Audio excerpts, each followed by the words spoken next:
Right, tonight what we're doing, we're going to pop out tonight and see a guy called Richard, who's got Richard Carus Wildlife, and Rich is a really good customer of ours, and he does loads of wildlife stuff, photography, he does a load of bushcraft, wild camping and bits and pieces like that. And he's invited us out tonight because it'd be great to see what sort of stuff that he uses, what equipment he uses, what he does. I don't know too much about bird watching. In fact, I know pretty much nothing about bird watching. I mean, it's not just bird watching, he does all kinds of wildlife stuff.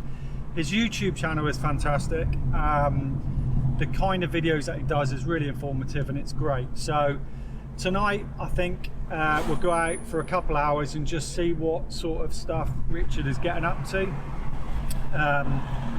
See what equipment he's using, and hopefully that'll give you an idea of the kind of things that you might need if you're going out and doing stuff.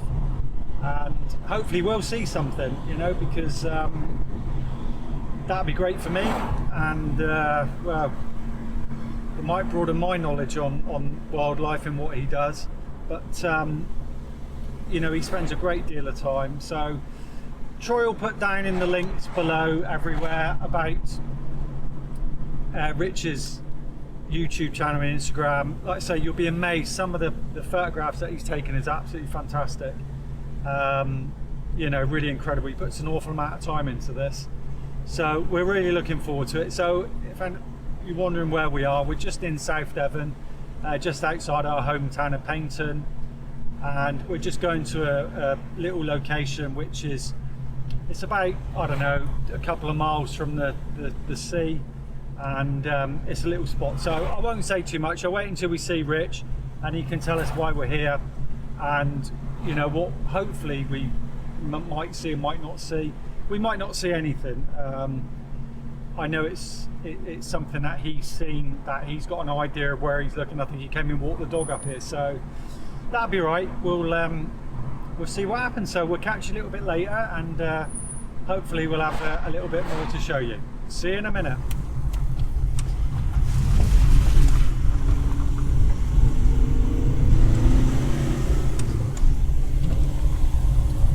Why do people drop their off everywhere? It really annoys me, that does. Hey! Right, okay, hi everyone. I'm here with Rich now, and we're going to go to somewhere up here somewhere, I reckon. So Rich is just going to tell us what he does, and I've got a little surprise for him, so I'm going to show it to him in a minute. So I'm just going to let Rich just tell us what he does. Rich, tell him. Well, I'm a wildlife photographer.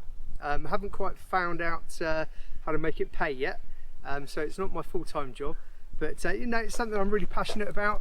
I have a YouTube channel, so I make films as well as being sort of well into my wildlife photography. Now we're going to plaster your YouTube channel all over this so everybody can know. Okay, so Troy, put it in. Thank you very much, Steve. In the description. And so yeah, I thought what we'd do this evening, we're going to go for a little walk up the footpath there and go up to a field up there. Now I've seen a barn owl in this area a while back. It flew over the top of my car in the daytime, so I would really like to see whether we can find the barn owl. Whatever, I know it's very barn owly in this area. You know, we're surrounded by lots of barn owly. I like that. Barn I don't know what's barn owly. Well, it's so barn owls. They like, I mean, they like a variety of different kind of landscape, but rough grassy fields. Obviously they perch in trees, so they like a bit of woodland. There's quite a few places around here where they could be nesting, old barns, and they haven't all been converted into luxury cottages. Not yet. Most of them have, but so yeah, I'd really like to see if we can find one. So this evening's very much just about specking it out really, and seeing what we can see.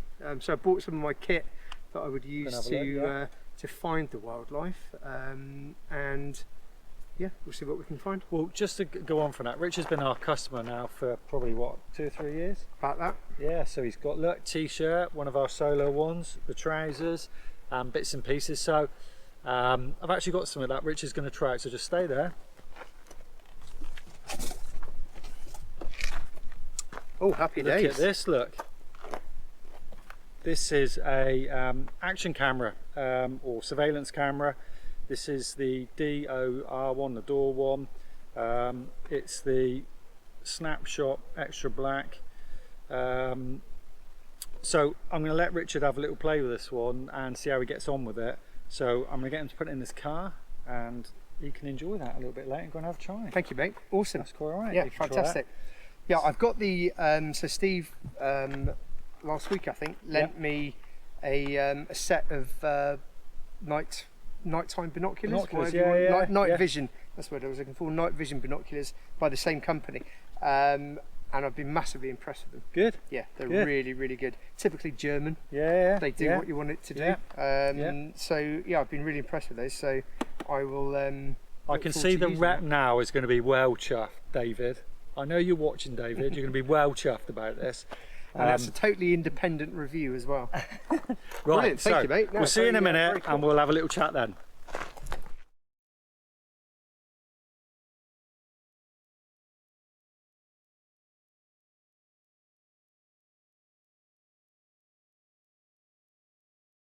So what are you looking for at times like this? Well, I'm just trying to get a bit of a lay of the land really and just see what, because more often than not you can hear what's going on before you see it. And I think it's always just really, really useful just to see what it's about. You know, trying to have a look at sort of some of the crops in the fields as well. So like that's pretty short grass in there. Yeah. And you've got, you know, what things like barn owls are going to be looking for is their source of food, right? Their prey. And so that's unlikely that a barn owl will hunt in that field. Right. Just because it's voles and mice and what have you probably won't be hanging out in that field. But this longer grass here is generally where you would expect to find small prey items. So you would expect to see a barn owl quartering and sort of hunting in this sort of territory. So what would they predominantly feed on? Voles, mice, pretty much that's it. Really? So yeah. And if they've got young, so the young at the moment should be fledging around about now, right, sort of July, August. So I've got a barn just outside where I live, and with the night vision binoculars you gave me, I found that there's 2 adults in there and 2 chicks. Right. So the chicks, they haven't started going out flying and hunting on their own yet. So the adults are going out, and they need probably 4 or 5 catches every day to feed themselves and the chicks, which is why when there's really bad weather, like if there's really bad snow or barn owls can't hunt in the rain because their feathers aren't very waterproof. So if there's a long stretch of really bad weather, it really affects them because they can't go out and hunt. So when would they become independent to actually start hunting for themselves? Well, they will start fledging and they'll start going out learning how to do it around about now. So they watch their parent, just exactly that. Proper, So I made a film last year, which is on my channel actually. It's the first one I did, which was about barn owls, and I caught a barn owl's chick's first fight. And what had been happening in the week sort of leading up to that was the adult, there was only one adult, was going out and catching prey and taking it back. But then I kind of watched it, and it stayed at the nest with the chick and was really encouraging the chick to to kind of leave the nest and go out and hunt for itself. So they do train them, and they do really encourage them. They're not just left to their own devices. So they, you would expect to see the chicks going out around about now. But some barn owls, the ones up in North Devon that I photographed a couple of weeks ago, they were out at 5:30 in the evening. They'd have been out by now. The ones that are near me, they don't come out before dark. Really? So it's a bit pot luck. Can I just say that we've stopped here, not really for the lie of the land, because it's so hot.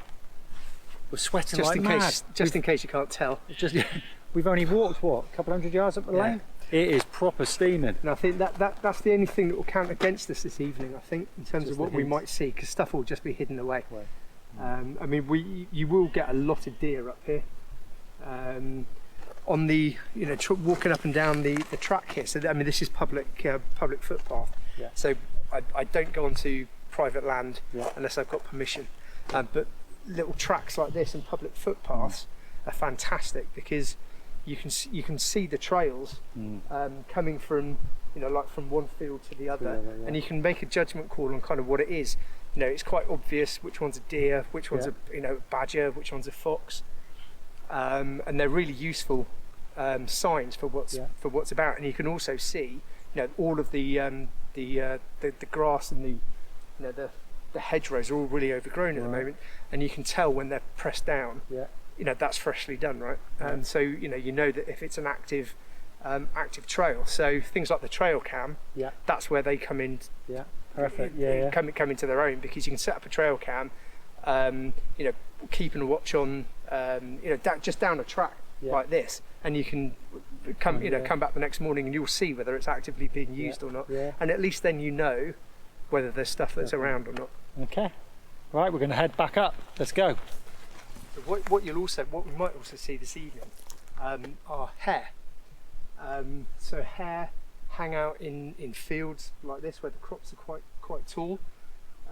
They'll come out sort of later evening, and quite often if you see, you know, a field with crops like that, you can see them. They've got like tram lines, and you can see the hares, you know, patrolling up and down the tram lines. So we might see some of those. Right. Okay. But again, I mean, hares they don't live underground like rabbits. They live in, they build a little nest called a form, which is basically just, they'll just flatten some grass, sort of in the middle of a field like that, and just lay down. Or they'll find a rock to give them some sort of shelter from the wind. Stay there all the time. Yeah. And they'll build a little form. They'll have their young in there as well, and they'll sleep, you know, sort of close to the. That's enough against their predators and stuff like that.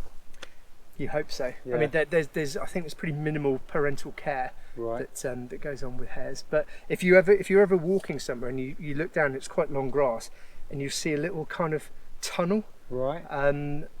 That's made by a hare. That's a hare's form. Right. And they'll go back and they'll sleep in the same form. Really? And what they do is they'll lie down and they kind of almost like wrap the grass around them. So yeah, it's good. It's an interesting thing for people to look out for. Foxes are probably after that. They will be. Right, let's go.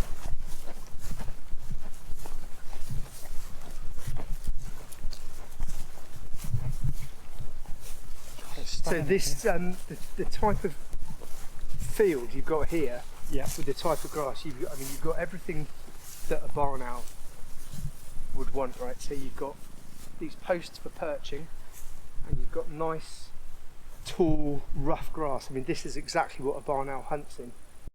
Okay, right, we've just come to a little spot, and this is a typical spot that Rich would use. So I'll just let Rich describe what he's looking for, and this is typically where he would put his kit. So this is a spot you've chosen to look over the fields with the longer grass for the barn owls. Just describe to me what we've got here today that you would use. So obviously, you know, concealment is pretty important. That's not just so that, it might sound a bit obvious, it's not just so that we can't sort of be seen, but what I want with the footage that I take and with the images I take is them to be as natural as possible. So the least amount of interference I can give the bird, and the amount I can hassle them or the deer or you know, whatever it may be, the better. So it's obviously about concealment and about getting as close as we can, but it's also just about trying to create the most natural shots. So I put myself in the corner of this field. We've got the sun behind us there with some lovely evening sort of golden light coming across. So as you can see, you know, that's just a really beautiful light. So I want to make sure that I'm not shooting directly into the sun.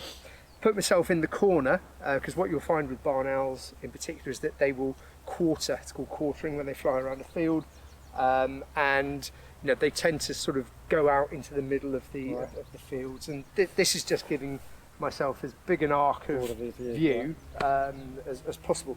So how I conceal myself, I've got a few different options here, but the first is this ghillie blanket, and I really like this one in particular because it's big, so it can cover my camera, my tripod and me, but also my kit as well. Yeah. And it, I think it just blends in and looks really natural with this kind of setting, and it's got some ties on it as well. So if I wanted to use it as a screen, between trees, for example, or between fence posts, I can tie it up in whichever way I want.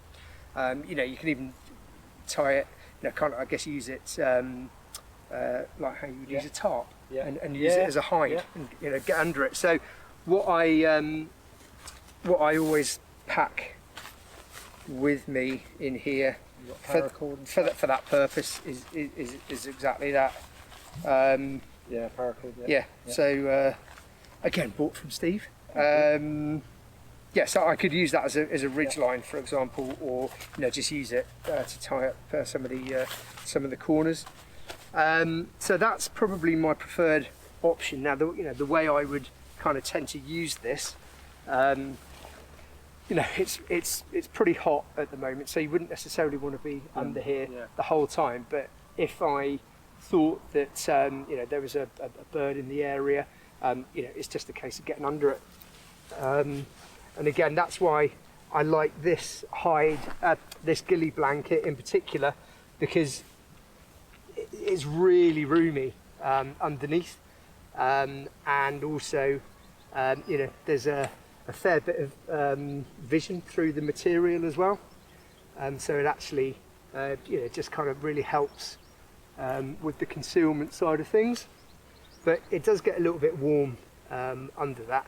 But again, that's giving me complete kind of vision, complete sight of the whole field. I can move my camera up and down. I can get whatever length kind of focal range I want. So for those that are watching now, the ghillie blanket, how much does that cost roughly? Is my wife going to watch this? Probably. No, I think it was about 70 quid. Okay, I mean, this is the Miltech one. This is a German one made by Stern. I mean, obviously we can do this one. There's a bit of a problem at the moment, obviously, with the Brexit thing. We're getting some stuff in from Europe, with all that kind of stuff. So, but there you go, 70 quid. You don't have to use some layers. You can use. I mean, I've seen people using Hessian. You can build your own. Lots absolutely. of things, and I suppose that is quite good if you can buid your own. It's a bit of fun as well. But that's perfect, really. It's nice and lightweight and easy to carry. Get some Hessian sack, and I mean, you can just get yourself down the sort of your local haberdashery and buy some of that material. It's a bit of a pain. So the other options I've got, and just to give you an idea as a comparison, so that was 70 quid. I got a bit mugged with this. That's not from me, by the way, because I wouldn't do that. No, so this is, I'm going to use you to model. Oh, great. This. So this was a Amazon special, but what this is a bag hide. So it's essentially just a load of material with a camo design on it. But what it means is that if you wanted to quickly, hang on, where's the, if you wanted to quickly conceal yourself, you can be down in there. You can have your camera and your tripod out in front of you. Yeah. There's Velcro at the front here. You've got two little slots that your arms can come through, and you've got a line of vision. So it looks a bit odd. But say if I would use this, and I have used this, for example, on the Southwest Coast Path, where I've just been walking along the path. Yeah. I've had it just in my bag, and I've wanted to quickly conceal myself, so I've just pulled it out because there's been some buzzards. So your lens and your camera would go through that bit. He wanted me in that all the time, didn't he? Then really. But essentially, it is just it's not the same quality as that. Yeah. So for the if I for the same price point, if I had to choose, I would always go for that. Go for that. To be honest. Okay. And lastly, this is something that I use a lot. I always take this out with me. So what I would tend to use, so this is a deer stalker 3D suit. Yeah. So you know this is made specifically for hunting. So you've got, I'll model this one for you. You can model this thing. So you've got your, I don't know what you'd call that. What would you call that? It's not a balaclava. It's like a balaclava. It's like the light, just like the loose leaf. Yeah, exactly that. Can I just say that there are other manufacturers, not just Deer Hunter. Jack Pike, I know Jack Pike are watching now. They do a great one as well. Yeah, I bought this quite a long time ago before I knew Steve. And then we've got the gloves in there. Now what I would tend to do, this is how I use it a lot, even if I was using that hide there, Yeah. or even if I was in one of my kind of like tent hides, I would always put this on, and I'd always conceal my hands as well, because barn owls in particular, and you know, very, very skittish birds of prey like buzzards, you know, they will see the colour of your skin, and particularly if you're sort of changing the focal length of your lens, or if you're fiddling around with it and they see the colour of your hands, they will pick up on it. Straight absolutely away. So even if I was under that, I would still conceal myself with these. And then on top of that, you've got the jacket. Now I've used this really successfully, you know, as the name suggests, for I say stalking, stalking deer, and for woodland photography in particular. It does a great job. You probably want to do it up before you put the gloves on. The good thing with this though is that you can get away with wearing other clothing underneath it, so you don't necessarily have to wear completely camouflage. Do No, you, absolutely. T-shirt? Yeah, so it just completely. That is a bonus with that. That's a really good point actually. So you know, if you're walking somewhere, you know, because like now we're on a public footpath, and you know, I'm sometimes a bit conscious of what everybody else thinks. Yeah, you know, some people might be a bit freaked out seeing some bloke dressed up like he's going to war. And you know, with this you can just quickly whip it off. And then you've got the trousers as well, which are you know, just an elasticated waist and ankle. So nice and quick to get on. Even though it's a very thin material, It's quite robust as well, isn't it? it is robust. You know, if you think about it, you know, you're going to be potentially crawling through brambles and woodland and whatever, and it doesn't come apart, and it actually gets a bit warm in here. So yeah, if you were going for like full concealment, and what I've used this whole get up for is for photographing hares, Right. where you want to get really low to the ground. Yeah. So with you know, particularly if you're photographing birds on the ground, like if you've got a buzzard feeding or whatever it may be, or you've got a hare, to get the best shots you want to be at some kind of ground level. So you can see, you know, when you're down at that level and you've got your camera there, you know, you blend in pretty well. Cool. And what is also quite handy is I use the trousers as a if I haven't got the ghillie blanket, I pull the trouser leg over my camera lens, so it's almost like a little mini hide. Go on, take that off, Richard. It's going to be sweltering. Why, it's going to be sweltering. Right, okay. So that's sort of generally That's your concealment over you and your camera so stuff and your little hide. if I'm going somewhere, and you know, we'll do another video on it. If I'm going somewhere and the weather's really crappy, on my channel there's a video I did about the green woodpecker. Yeah. And I was in what's called a hockey V3 hide, which is basically a ground hide. Yeah. So you get in it and you lie down, and it's about that high off the ground. Right. It's kind of like insulated inside, so it keeps you really warm. And you know, it's like almost like a bivvy. Yeah. You know, you could sleep in it quite happily overnight. Cool. And then you get into your more kind of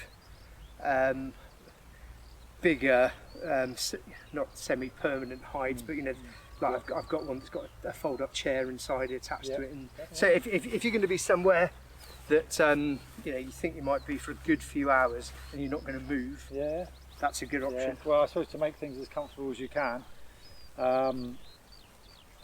is really important, because you need to be comfy, I guess. Yeah, for a long absolutely. period of And time. they've got you know, they've got cup holders in them, and cup holders. You've got a cup holder. You got comfy. If you're going to spend, as I have done, you know, 6, 7, 8 hours Sat in there. in a hide waiting for something to turn up, having a nice cup of coffee in the winter. Got a pea bucket as well.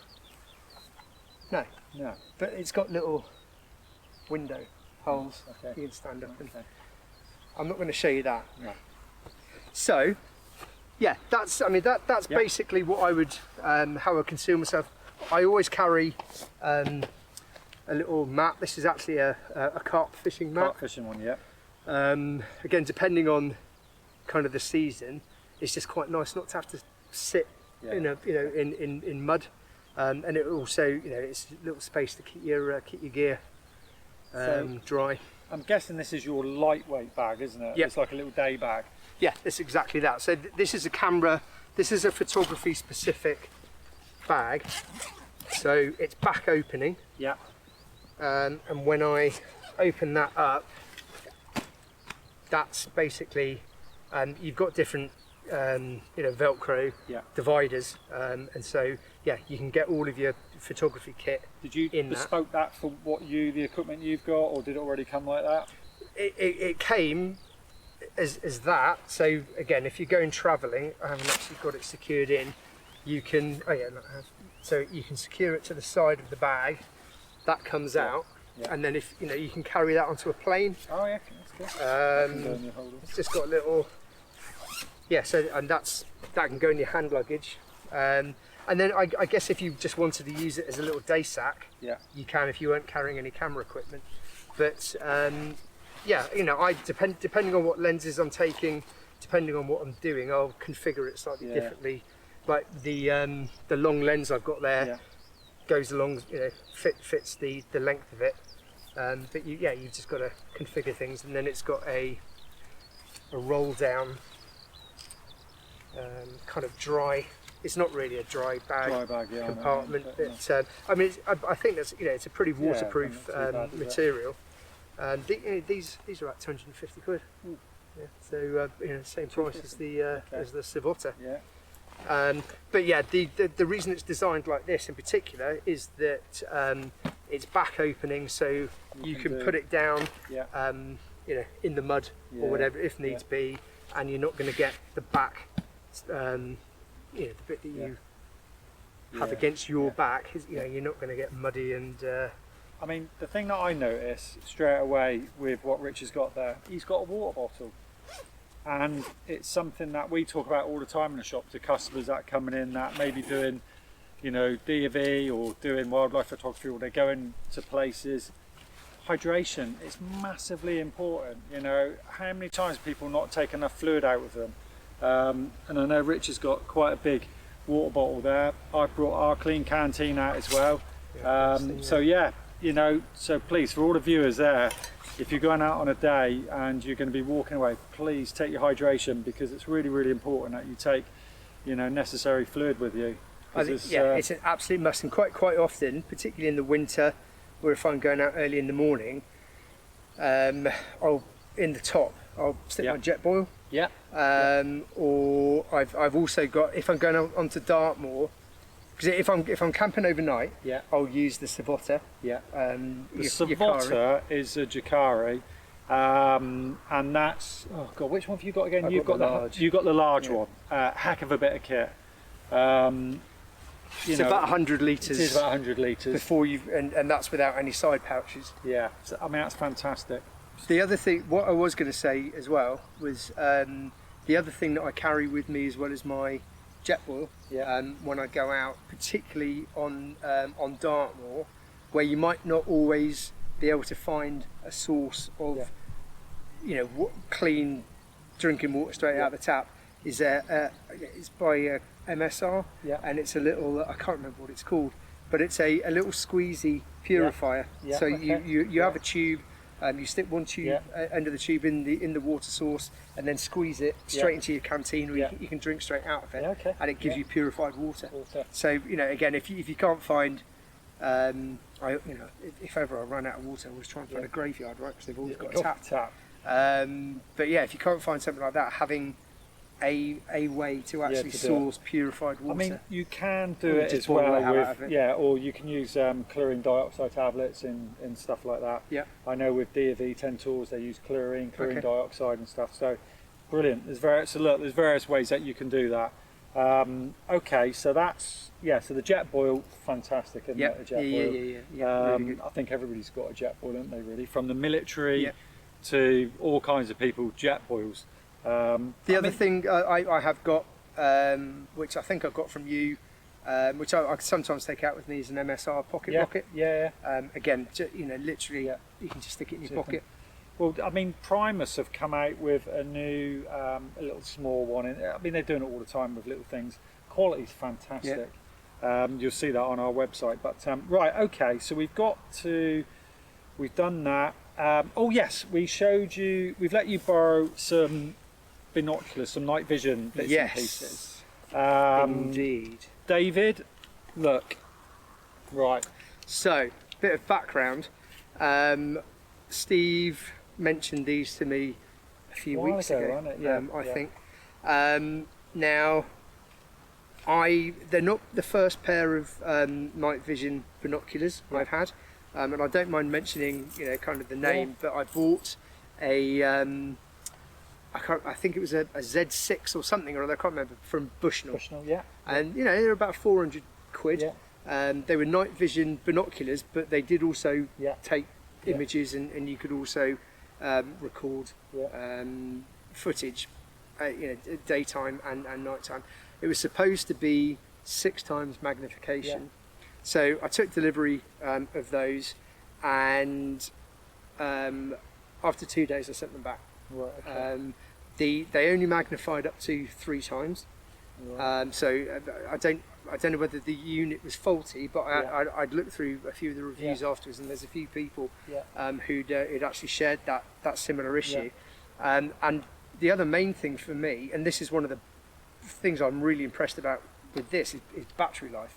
So with the Bushnell, if you were going to record or take images, a 4-pack of batteries, literally about 15 minutes. And they'd be gone. It just absolutely destroyed batteries. And again, when I was looking at the reviews, that was one of the biggest things that people were moaning about. But I wanted a pair, so I kind of thought I'd go with it. Now, what I found with these, even though they don't record and you can't take images with it, what I wanted them for was for situations where I'm trying to find wildlife. So I might be in a situation like this. It might be somewhere new. I'm on this constant lookout for badgers, for example.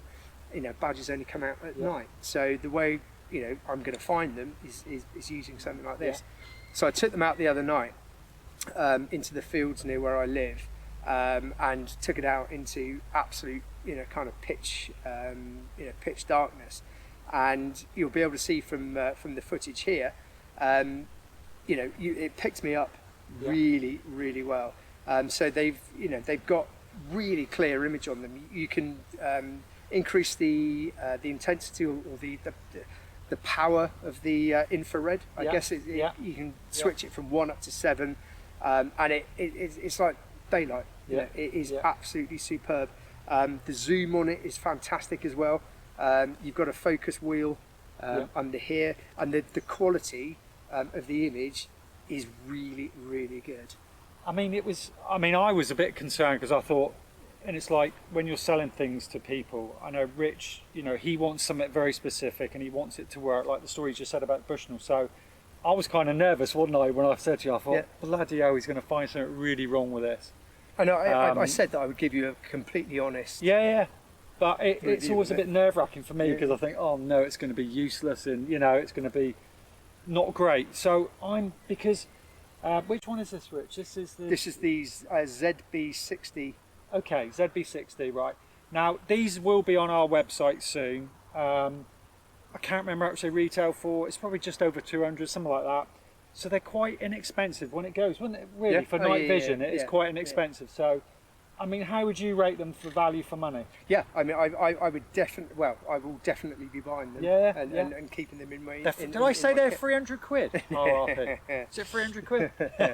So, yeah, no, they're fantastic. I mean, you know, this is just because, you know, you gave them to me to review. I've still got the plastic sort of screen on here, but you've got this little lens cap thing on here. So actually you can take that off and you can use them as a binocular during the day.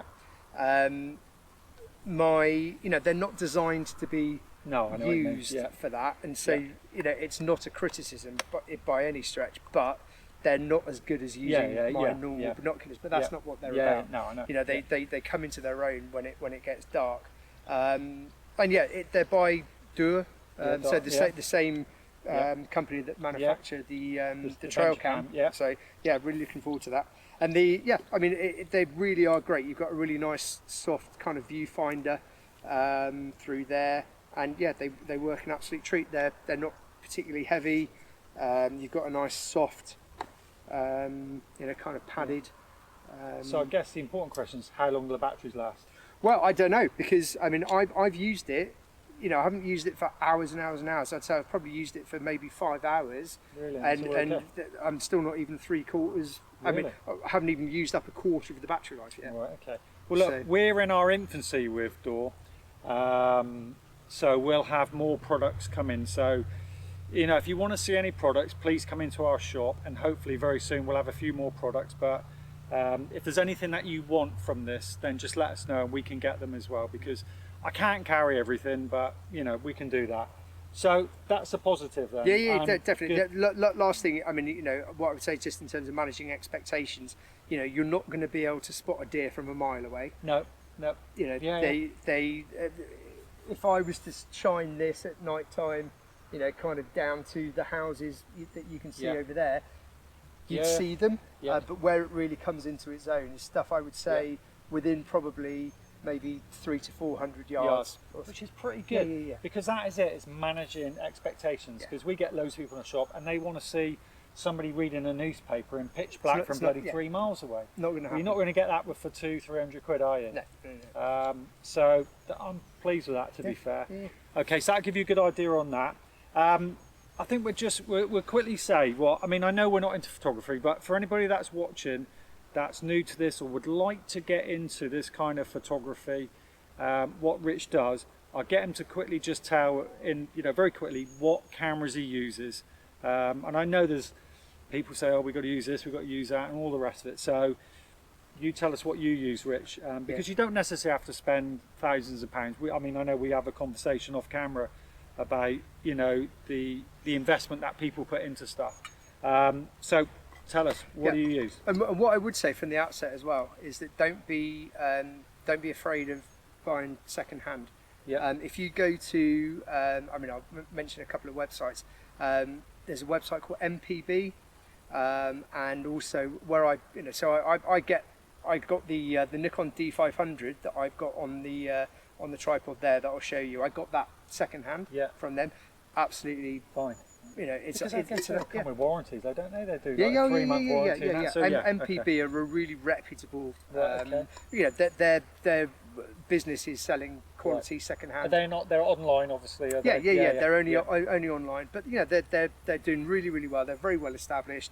Customer service is fantastic. And you know, they grade things, so you can either buy stuff that's rated excellent, which is nearly new, or you can get, you know, you can pick up stuff really cheap. If you're happy, and they only sell stuff that works, right? So you're never going to buy something that doesn't Doesn't work. Okay. But if you you know, if you don't mind something that looks as though it's been used, Yeah. you can pick stuff up Straight away. relatively Okay. cheaply. So and you know, the other place is Wex Photo, and I think that's just wex.co.uk. You know, a big you know, camera retailer. They've got some physical stores as well as online, but they sell used Because lenses the and cameras as photography well. business has taken a real hit, isn't it? I mean, it's not like the big brands on the high street anymore. The high street has really suffered, haven't they? Because, you know, we The used ones to with have, the store networks, you know, they've really struggled. London haven't they? Camera Exchange and Exchanges, loads of them, Jessop's, places Jessop's like and that. that, yeah. Yeah. But I think with the online retailers, where you get really quality customer service, Customer from them service, as well. which is great. So for wildlife photography, what you'll generally find, the stuff that you are going to need, right? You're going to need a camera, and you're going to need a lens, and you're going to need a tripod. Yeah. And you know, we can sort of talk through all the different you know, styles and types and uses. But this here is a Nikon D500. Now, you know, it's not the most recent you know, kind of released by Nikon, but you know, if you ask any wildlife photographer, particularly bird photographer, it's a pro level camera. Yeah. This is the one that you want to go for if you're going to really get into bird photography. And there's a few reasons for that, and it's basically around the quality and the speed of the autofocus. Right. So you've got two different ways of focusing a lens and focusing a camera. You've got autofocus and you've got manual focus. So, as the name suggests, if it's autofocus, basically, if you've got you know, a subject that you want to take a photograph of, you press a button and the camera and the lens will do all of the focusing for you. If you're more into your you know, sort of macro photography, or if you're photographing subjects that are stationary, you know, you can get more precise focusing, and you know, some people prefer to manually focus, which is where you are literally changing the focus yourself. But the cameras are all built with, you know, it's out of scope for this video, but there's what technology built into the software within the cameras to tell you, and it will show you when something is in focus. Right. So you know, you're if you rely on the tools that the camera kind of has, there's no reason why you can't take. So even for somebody like quality. me who can't even use my blimmin' mobile phone properly, even I could use this in auto mode. Oh yeah, you could use it in manual mode. Right. Literally, it's just a I don't know, case you of. haven't seen me using a mobile phone. Yeah, but I can do it, so Right, you're more than capable of doing it. Trust me. So yeah, I mean, for wildlife photography, you kind of need a zoom lens, you know, a long lens. This is by a company called Sigma. This is a 150 to 600 focal length. So at the moment, that's got a lens hood on it, but so that's the length of the lens at 150 mil. If you want to get really close up, you extend it, and that goes all the way to 600 mil. Yeah. Okay, and then you've obviously got everything in between. That's your focus ring there for manual focus, but literally 99.99% of the time I'm using autofocus on this. And also the reason why it's so good for bird photography with the autofocus is that you can set this up. I don't know whether the camera will pick up the sound here, but basically, so that's just that's rapid fire, you know, taking multiple images, you know, at the same time. So if you're tracking something flying in the air, or if you're tracking something like a hare that's running across a field, you can literally just keep your finger on the button. Just go buzzing away. Once you've got it in focus, and you know, that's how you'll pick up some really great shots. So budgets, how much would a camera, not necessarily this one, but for a beginner, how much would a camera cost to get them started with? I mean, depending on the make, and depending on if you bought it new, I mean, with a lens and a body, you're going to be into a couple of grand. Right. Okay. Yeah. So I mean, you know, you're not talking about a few £100 because you get what you pay for, right? Okay. You know, if you want to buy a cheap Chinese import Yeah. that's got no warranty or anything about it at all, you can probably pick something up on eBay or the second-hand market is the way to go. People upgrading, look out for somebody's upgrading, and just exactly go like that. Really. exactly. Okay. But go through a reputable second-hand dealer like okay. MPB. To give you an idea, and this is how crazy it gets. I mean, this is by no means the kind of the professional level lens, right? So I bought this lens new, and this was 900 quid. Right. Okay. It's by a company called Sigma, and this is a really, really popular lens for wildlife photography because that's pretty cheap.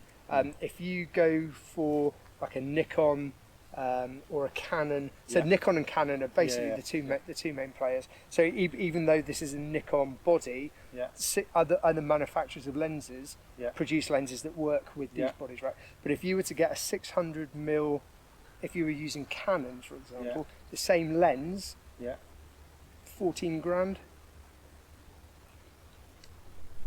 14 grand. Yeah. I could buy a Porsche for that. There are Nikon and Canon, and Sigma do one as well. But you can pay up to £20,000 for a lens. I could sort my bulkhead out on my bloody Land Rover for that. Yeah. I could have new wheels.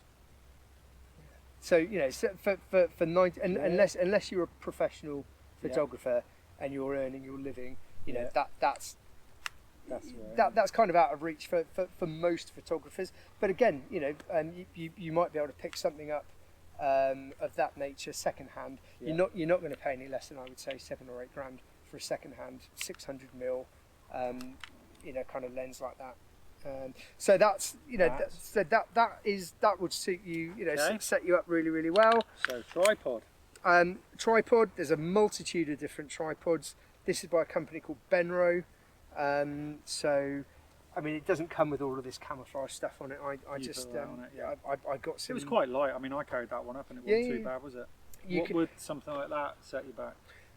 Well, it's carbon fibre. Oh, it's going to get expensive. My wife is. Okay. Yeah. So again, talk about that later. Well, no, you don't need to buy a carbon fibre tripod, right? Yeah. And you can get perfectly good aluminium tripods. The first tripod I bought was from Argos, and I paid 60 quid for it. That was 400 quid. And I've got another tripod from a company called Three Legged Thing. I've actually got two, and they were 450 quid. Okay. But they're carbon fibre. They're light as you like. And what's that fella over there then? Yeah, so this is again this is one of the legs of one of my tripods, right? So the legs on this particular type of tripod are detachable. Right. So you can get to whatever. So you can so you can use it as a monopod. Okay. Okay. So you might be paying 400 quid for a tripod, but actually what you're getting is a tripod and a monopod. Right. You can also use that as a sound boom, so you can attach microphones and things to it. Multifunctional. Yeah. So that there's a number of different applications for it. But again, it's about weight. That that's strong as you like and doesn't weigh anything. So is that the same camera as that one? No, this is a Nikon Z6. Yeah. This one here is a Sigma 70 to 200mm lens. And the camera is another Nikon, but it's a Z6. So the reason I bring this out, particularly when I'm filming late into the evening, is that they're really great in low light. Okay. Yeah.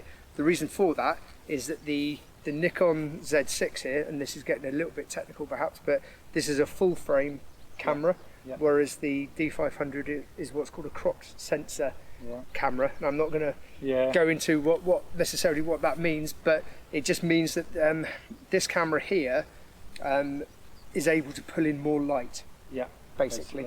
And with this lens here, what you'll find with lenses is that you'll hear people talk about f-stops, or the size of the aperture, and everything in photography is about getting the exposure right. So it's all about getting the right amount of light in, and you've got to think about things like shutter speed, and there's something called the exposure triangle, which again we can probably do a whole video on that, but it's just about it's a mental calculation you need to make about getting the exposure of an image correct. And with lenses, the size of the aperture can be a little bit different. So on that lens there, the widest open it can go to is what's called f5. Okay, and it's a bit back to front. So the lower the number, the wider the aperture. Right. This goes down to f2.8. Okay, which is really, that's really, really wide. And what that means is that it's letting more light in. Yeah. Okay, so when it starts getting into a low light situation, this camera and lens basically sucks in as much light as possible, and just means that I can shoot a lot later into the evening. Yeah. This has got better glass in it than that. So this is over £1,000. This lens. I mean, it's my favourite lens probably in terms of the quality. It's absolutely fantastic. But the drawback here is that it hasn't got the same focal range as that. So this only goes up to 200 mils. That goes to 600. So you're not going to be able to take as close up of things far away. Yeah. But you don't need two cameras. You don't need a whole different multitude of lenses. If I was going to do nothing other than wildlife, and bearing in mind, I make films and do all sorts, I would have a D500 and a 150 to 600 mil lens, and that's all I would need, and a tripod, obviously. So it's like anything. The more you get into it, and the more sort of the wider the range of photography that you're doing. Like I've got other lenses which are much kind of wider lens, which you can use for landscape or use for video. This camera here is particularly good for video. If you're not worried about video, if you're not worried about doing close-ups of insects or whatever, you don't need that. So you'd be quite you'd be perfectly set with that. It's as expensive as you want to make it. Wow. Okay. That's pretty cool. I like all that. So I mean, it just means, in all seriousness, it means that you need to lug quite a bit of kit with around, and that's why, particularly, if you're going away for overnight trips or what have you, depending on the time of year, you've got to think about carrying all that kit as well. Which is why, for the most part, you will fairly quickly get out of scope of a photography specific rucksack, and you will end up needing something like the Savotta, something like a bigger, a more camping, if you like, specific, a load-bearing rucksack. But what I do is I take the inside, I pack all of my kit into the bit, the hold-all bit. I take that out and I stick that inside the Savotta. We'll do probably do a separate video on the Savotta and how Rich uses it. Because that is quality in there. I mean, we did a review, or we did a video of me with a dumbbell in it. I think it's about 50, 60 pounds in weight, tabbing up a hill, and you could carry oodles of weight in it, couldn't you? And it's just really comfortable. But again, you get what you pay for. But yeah, we're struggling a bit with Savotta at the moment and getting them in because of the importation and the paperwork for getting stuff from. It's a nightmare. Some of the retailers will tell you about it at the moment. So it's a proper pain. Right, what we're going to do, we're going to have a little look around because I don't know, you never know, we might see a barn owl. But this is one of a few videos that we're going to do with Rich because, please go to Rich's YouTube channel, go to his Instagram page and hopefully it inspires, some new people, some old people, whoever, to go out and do, because how long have you been doing it for, Rich? You haven't been doing it for like years and years. No, I've been doing it for a couple of years. So, there's plenty of things that you can achieve. So we're going to do a few more. So we'll try and check in with Rich over, sort of like a monthly sort of thing, because I'm keen to see how he gets on with some of the kit. Because, with some of our military customers, we've got things that we let some of them use. Rich and all our other customers, when we go to look at products to try and sell, it's how are people using them, how are they getting on with them. So the feedback is from the customer, isn't it? Yeah. And I was sorry to interrupt. I was going to say even things like the solo trousers that you've given me. are just absolutely perfect for photographers. They, you know, even just little things like they've got padded knees. And you know, when you're out in the winter or whatever, you know, wherever, you spend a lot of time on your knees. Yeah, absolutely. Just little things like that. Military kit. You know, it's not about going out dressed like you're in the military. That's not what it's about. But the kit just has so many applications. That's right. For photography. Well, it's you know, it's just perfectly suited for it. With those ones, that's the solo pants basically, and although the ATP one goes directly into the military, you know, guys wear them for one thing or another, we decided to have them done in olive and tan in black. So the police had them in black for various special units. When Rich come in looking for some trousers that were going to be very, very versatile for what he wanted, you know, I thought them straight away, but I also knew, I don't know how Rich is going to get on with them. I knew they were good. Everybody were happy with them. They've been tried and tested over the last sort of 6-7 years, but it's always good to have the feedback. So when I get a customer coming in, maybe a photographer who come and say, what do I think about trousers? I can say, well, look, Rich uses them, gets on with them really well. And it's like all the stuff really. It could be, you know, we've got people that do 10 tours, D&V or whatever, you know, we listen to everybody to figure out what could be good for them, because it's the customer, it's you guys that help me, which is fantastic. I wouldn't be able to do it. Okay, so we're gonna have a quick look, have a little scan around, and we'll just have a little look. So we'll let the camera roll while we're having a look around, and we'll see if we can find a barn owl. Barn owls, where are you? It's getting to barn owl time. Let's have a look.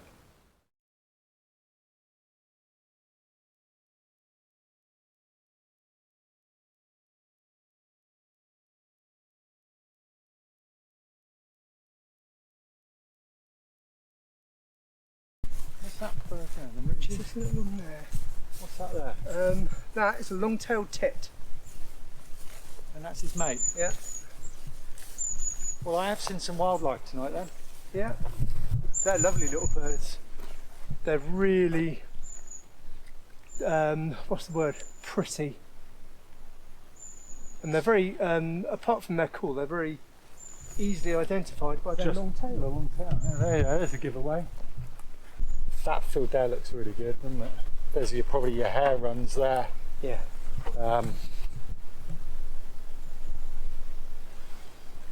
See, that's again, you know, when it's dark. See them, would you? You wouldn't see the hairs. Well, yeah, but that's where the binoculars come in. Yeah.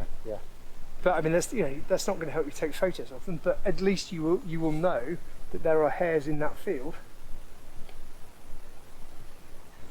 Because most of the time they'll be coming out around about now. But when the grass is that high, you might only see, you know, lots of ears. Yeah. It's getting close to back time as well, isn't it? I reckon. See this bit of woodland down here, you can sort of see it better from the other side, but that's somewhere I'm absolutely convinced you're going to find badgers and all sorts in there.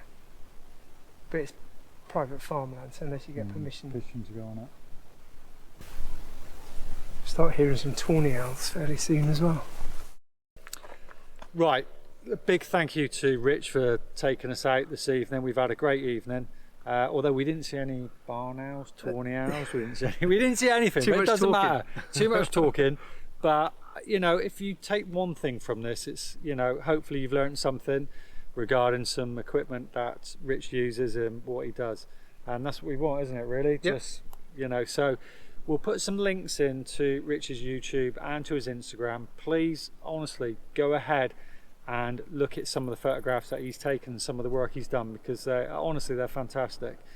And look, thanks for watching. Come back to us again. Anything you'd like to say, Rich? No, just, I mean, I think it's been great. Really enjoyed it. We will do this again, by the way. Yeah, and I'm not blowing sunshine up your proverbial, right. But you know, if you are watching this and if you are, you know, looking to buy some kit for wildlife photography or whatever, do speak to Steve. And if you're not sure what to get, speak to him, because his knowledge is awesome.